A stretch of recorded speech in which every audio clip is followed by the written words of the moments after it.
So my first introduction of at Agastya, which I'm sure others will also echo the feeling, was this amazing campus at Kuppam.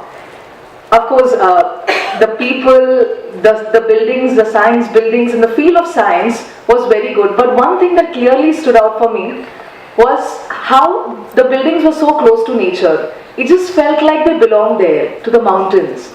So we are so fortunate to have the man who created this, Mr. Sharukh Mistry. I'm sure we all know him, but I'll just briefly introduce him. Mr. Sharukh Mistry is a founder partner at Mistry Architects. For 3 decades, Sharukh and his team have practiced natural architecture, constantly innovating to include every known sustainable means to strive towards an ever lighter footprint. Sir, we please invite you. Thank you very much for having me come here this morning and talk to you folks. My journey has been really very inspiring with Agastya ever since its inception. And I'm happy to be here in the city of my youth. So in a slightly lighter vein, I'll continue the talk of innovation which Harsh so beautifully presented this morning. I come from a very poor Parsi family. My dad earned 300 rupees, and to keep the fires of sanity and education going in the family, my mother used to cook additional food, and I used to go around in the Parsi colony distributing food. I did not feel bad about it, and I'll tell you why. This gave me an opportunity to visit. This gave me an opportunity to look at maybe young girls as well. And I made my first girlfriend at the age of maybe 16, 17 at the Parsi colony Dadar distributing food. So innovation has a whole range of connections. So we started our journey in 1999, 2000. We had a grand plan of doing an international baccalaureate on this 172 acres of land. But all the money at that time that was promised at the bottom fell out of the IT industry, and we were left with little, but our strength of wanting to carry on with rural education took seat there. So it's amazing and it's fantastic that the way these accidents of life start to kind of change directions and show you newer ways of doing this. And I'm so happy because we will never go back to this place. All sites have stories. It was a beautiful undulating piece of property and land, and we started to build with simple, available materials which made sense in terms of money as well. The largest areas of the site were left for play and sports and things like that. The difficult areas of the site were the areas that we started to explore and build. So these were the other structures that we saw coming in. We saw all of these creatures that we kind of tried to encompass into our program became important revelations to us. We were surprised to see that life continued to be inherently there. So this continuation of what Harsh said in the human cycle, that you don't give up. In the natural cycle, folks, it never gives up. This was the information center. You get a 360-degree view all of the campus, even beyond the lines of what we have there.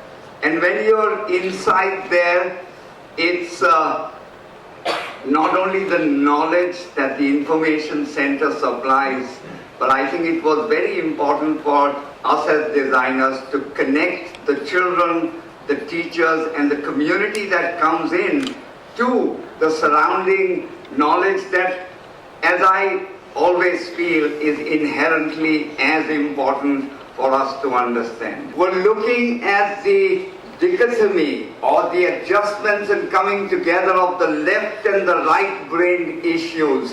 Because if the importance of the left brain continued to push us in the directions that we are in today, honestly, there was something missing. I used to walk the site before the buildings.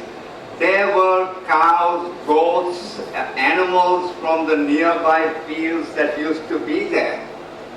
And sure enough, you know, the cycle and the web connections that are always there continue to be there. So in that web connection, I saw the dung beetle on the poop of the cows. And it kind of continued to remain with me, did not become the inspiration for this building, folks, but somewhere in my consciousness, I kind of enjoyed that connection. So the auditorium became the symphony of the dung beetle, which reverberates in the hills of Kurivanka.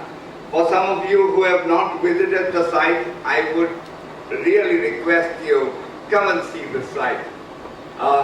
Very simply, we wanted an earthen pod on a steel pod, and that became the idea of allowing the rivulets on both the sides during the rains to kind of come down and flood the lower areas of the site. So this is what the place looks like in the entire setting. The auditorium is more a multi-purpose use, and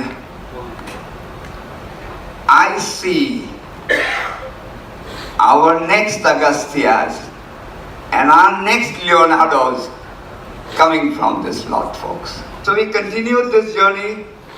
We used money very sparsely, reused all the materials, did not waste anything that came out of our building program, and continued to, like the leaves that you see impregnated into these concrete steps, are all leaves from the surrounding areas. The ants were an inspiration that are climbing all over, and the art school with the art teachers is doing an amazing job of getting the right-brained influence into the program that Agastya has.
Art Center, the art school, which this year won us the Architect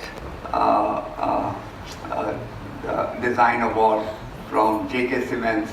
And here again, the inspiration or the connections were the, the lizard on the rocks that were there. I think one of the things that it continues to inspire us is the place and the connections into the land.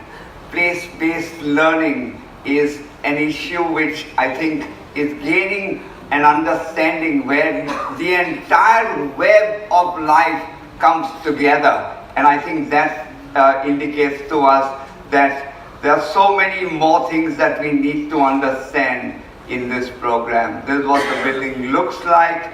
The Innovation Hub and the Art School share the same space with the water rivulet going through it.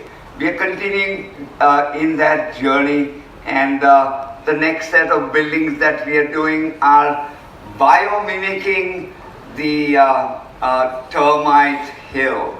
And I think in as much as we might kind of say that these are lesser individuals, sorry folks, I don't think so. As I continue to believe there is a billion-year-old intelligence embedded into these systems for us to be able to continue to innovate and look at this. So this is, these structures are still coming up, they are still getting finished. These are the internal areas. We are looking at the flutes to take the hot air out. How do the termites kind of keep cool in the summer? And I want to leave you with this thought, folks. There's a photograph taken of the gorillas in the Rwanda hills, and I walked with them for 2 hours. Amazing animals. And I think the idea, this is of course the saying of J. Krishnamurti, and I wish you all deep listening. Thank you for your patience.